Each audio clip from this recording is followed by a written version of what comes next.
The problems we face, the biggest problems we face, the things I am worried about, the things I will discuss versus the things I will not discuss. Trying to convince Republicans and Democrats to stop voting for the lesser of two evils, I'm done with that.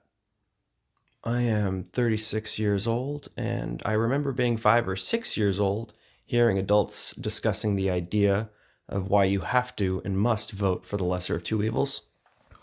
And now, after 30 years, I can safely say that that is a terrible idea, but I am done trying to convince people that it is a terrible idea.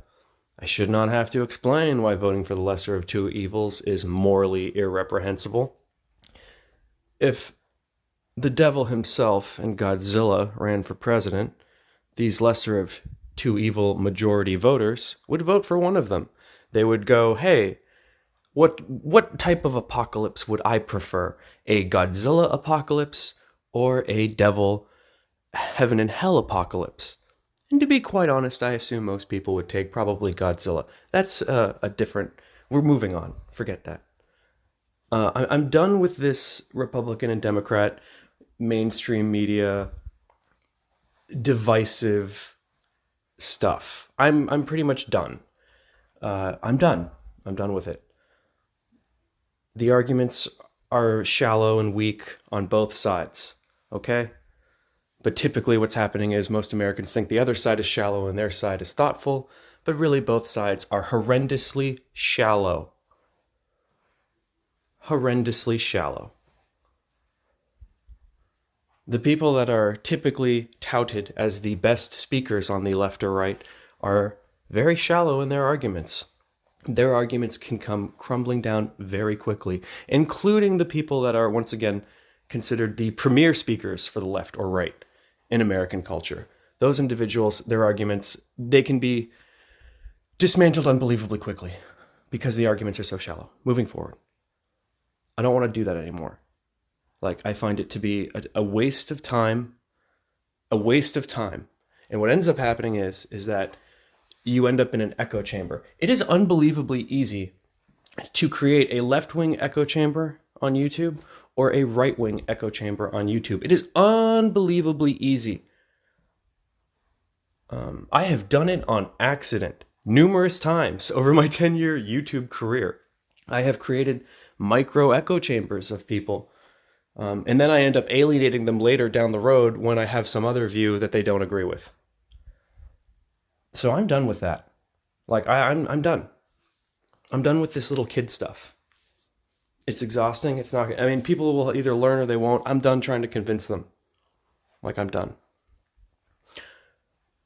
What I am worried about is the nihilism and the dystopian dread that the vast majority of humanity is feeling right now.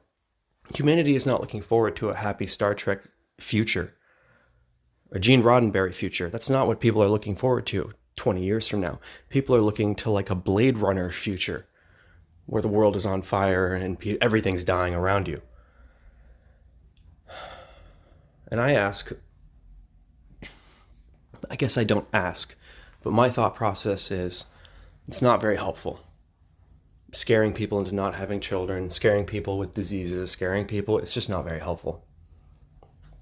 And rather than make the claim that it's always been this way, humanity has always been hanging on by its fingertips,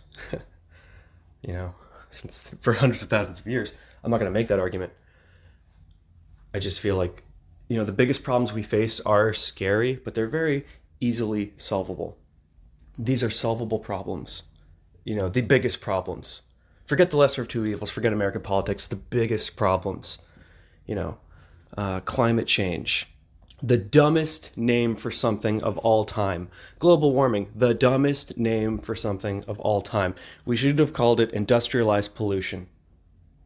That's how it should have been called, industrialized pollution. Now, it wasn't called that because industry was like, no, you can't put our name on the thing that we're doing that's murdering the planet. You can't call it industrial pollution. That has now been going on for over 150 years on a global scale. So yes, there are consequences for that. Now, the scientists are like, if it raises 1.5 degrees Celsius, the whole world collapses. And this is the problem with scientists, okay? It is not their job to be optimistic, okay? Quite the contrary. They are motivated to be pessimistic. Now, am I saying they're wrong? Absolutely not. But just know that when scientists are telling you stuff, it will always be filtered with like this apocalyptic, we gotta, like they're real scared. Scientists do not predict or foresee unforeseen events that will reverse, the industrialized pollution, as an example. So there could be a man-made thing that scientists did not foresee that could solve the problem. There could be a man-made plan that scientists cannot foresee that could solve the problem. There could be a natural disaster that could solve the problem. There could be there's a lot of factors that could solve this problem, basically. There are man-made factors, there are natural factors, there are random factors that essentially could solve the problem. Okay? So it's a solvable problem, right? This global warming, industrialized pollution, it's a solvable problem. You could reduce industry. Or say you don't want to reduce industry. Fine, you don't want to reduce industry. Well, then that means you have to increase ecological scrubbing, right? So if you don't want to reduce industry, then that means, okay, we need more things that are scrubbing the carbon dioxide and various other chemicals and toxins. Now, perhaps we go plant-based. Perhaps we go genetically modified plant-based. Perhaps we go technology-based. But the point is, we have enough ocean water on the planet and enough technology to make this planet into like a garden if we felt like it, okay? So this is all I'm getting at, where I'm like, this is a very solvable problem. We literally do have enough land and water to solve the problem, okay? We could have enough plants to where it becomes a problem, where we're like, oh God, there's too many plants. There's too many animals because we made too many plants, okay? So this whole global problem that is the biggest problem we face, it is a solvable problem. Whether by man or by nature or by freak occurrence, it's a solvable problem, okay? Which I feel like scientists are not doing a good job explaining that. They're basically just telling you that once it goes to 1.5 degrees Celsius, we're all gonna die. And maybe they're not phrasing it that way, but I mean, they're not providing any type of optimistic solution. The solutions are just like, begging the government to stop industry. The solutions are not make this place a man-made garden on a global scale, okay? That's all I'm going to get at. Their solutions are like, we got to cut back on stuff. And it's like, sorry, it's really difficult to cut back on stuff because when you cut back on stuff, people freeze to death because they don't have like energy to heat themselves, or like people starve to death because we're not producing enough food. So it becomes very difficult to cut back on industry when you have you got like 7 billion, 8 billion people on the planet. And so I feel like if you're going to handle the whole climate change thing, we have to handle it with like, okay, we need things that scrub carbon dioxide. Forget cutting industry. We need to increase scrubbing carbon dioxide, which is a solvable issue.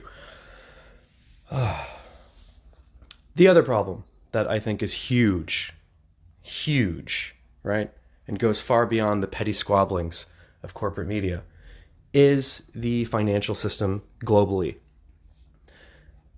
I have been very upset at how money is handled and how banking is handled for like 20 years, and I have done a very bad job explaining it on YouTube, so much so that I have deleted all my videos discussing it, and I will now start over and explain the economic structure and why it's terrible, why it's creating all these problems, and why it's going to be solved in the future, okay? So once again, the biggest problems we face are going to be solved in the future by unforeseen things, okay? That is basically what I'm saying. Whether it's, climate change, industrialized pollution, whatever. There will be a forced change, whether they want it to happen or not. So, with money, this is the problem with money. And it has been a problem since 1917-ish, and you could say it really escalated in the 1970s when Nixon got off the gold standard. But I would argue it was when Woodrow Wilson signed the Federal Reserve Act. I'm not going to get into the Federal Reserve Act or any of that stuff or any of the math, but I will just say this. Money, cash, on a global scale, not just America, a global scale. Cash is based on a debt scheme, and it is a math equation that cannot ever be solved. And maybe that's not the right way to phrase it, but I'll phrase it this way. Let's pretend that there's like $30 trillion in existence in the world, right? Let's just pick that number. The amount of debt owed for the planet, right, is over $100 trillion, and it's actually higher. The point is this, there is not enough money in existence to pay off the debt by a factor of 5 globally, all right? This is not just an America problem. This is a global economy problem because the money is effed, all right? I'm not going to explain to you why. I could. It would take a very long time. But just when I tell you that, hey, there's only like 30 million or $30 trillion in existence, but there's like $150 trillion of debt, like that's not, it's impossible, okay? It is an impossible situation that the global economy is in. And so my argument is there will at some point be a restructure because there has to be. This is impossible to pay back, okay? It's impossible for the world, not even just America, for the world, okay? So when we talk about income disparity, when we talk about income disparity, a huge part of it is this debt trap that the world is in. And I'm saying that because the entire world is in it, it will be renegotiated. It will 100% be renegotiated because it has to, whether they want to or not. It's not from the goodness of their hearts that we ever get anything, okay? That's another thing. We do not get anything from the goodness of our leaders' hearts, and we fundamentally almost never have, other than fairy tale times. Okay, so this idea that like we had presidents back in the day that cared, that's not true. They were horrendously pressured by the public to do the right thing. No one ever did the right thing out loud on purpose easily in America, and I would assume the rest of leadership, okay? Like for humanity, it's just a human thing.